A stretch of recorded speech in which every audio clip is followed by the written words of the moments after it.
We are in an economic boom.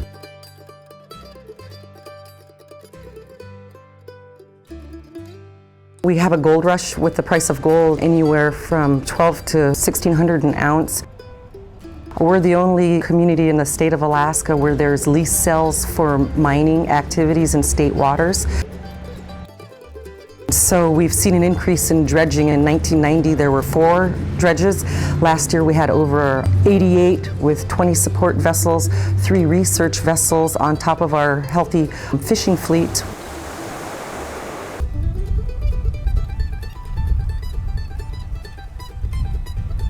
One of the most remarkable pieces about developing Pilgrim Hot Springs as an energy resource is how quickly it came together.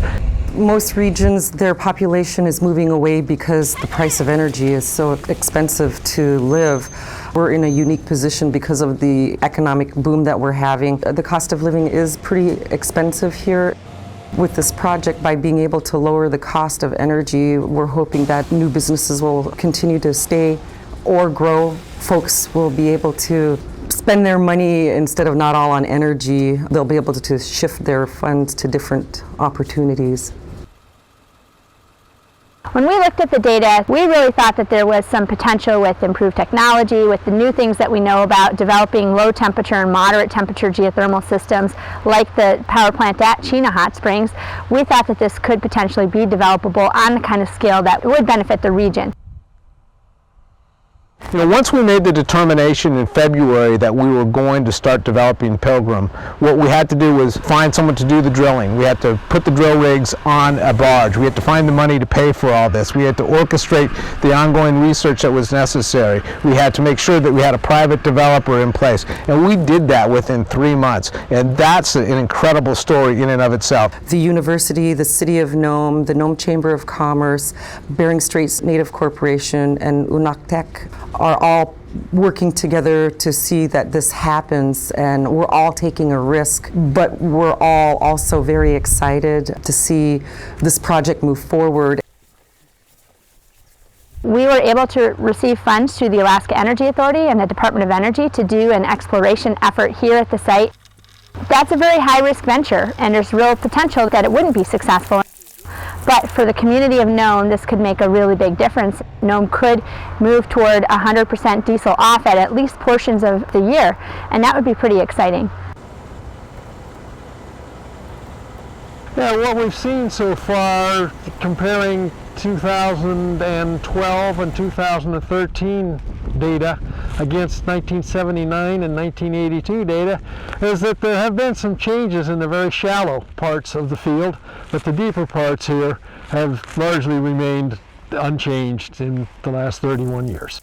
In the shallow part here, we've had the wells flowing now for the hot tubs that hadn't been flowing prior to 1982. Some changes like that are expected. The deeper changes, they're much harder to see and much harder to create because the geothermal system is a very massive piece of the earth here that's got a lot of BTUs or heat stored in it, a lot of water stored in it, and to change that you have to make big changes in the system. You have to flow wells at a high rate for a long time to impact something that large. Okay, that's the road back to Nome, about an hour and a half, 2 hours.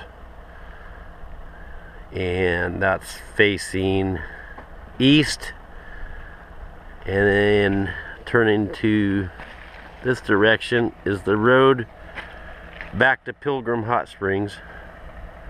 We know that there definitely is some resource up there, and are hoping that work that is currently ongoing will determine that it's economically viable to pipe that power to us.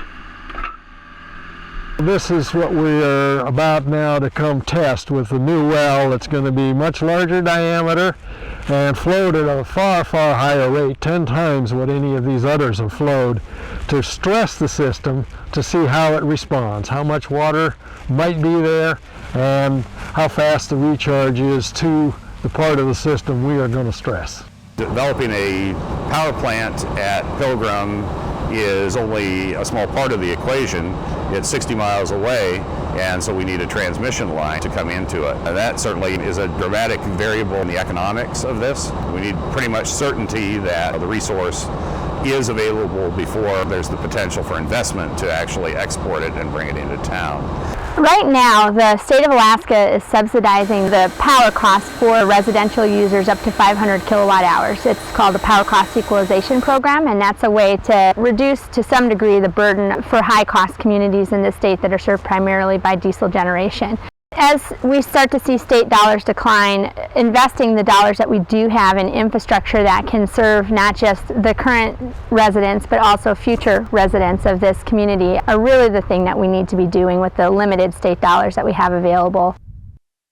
Developing a project like Pilgrim Hot Springs here is something that could be benefiting this community for many decades and even centuries to come.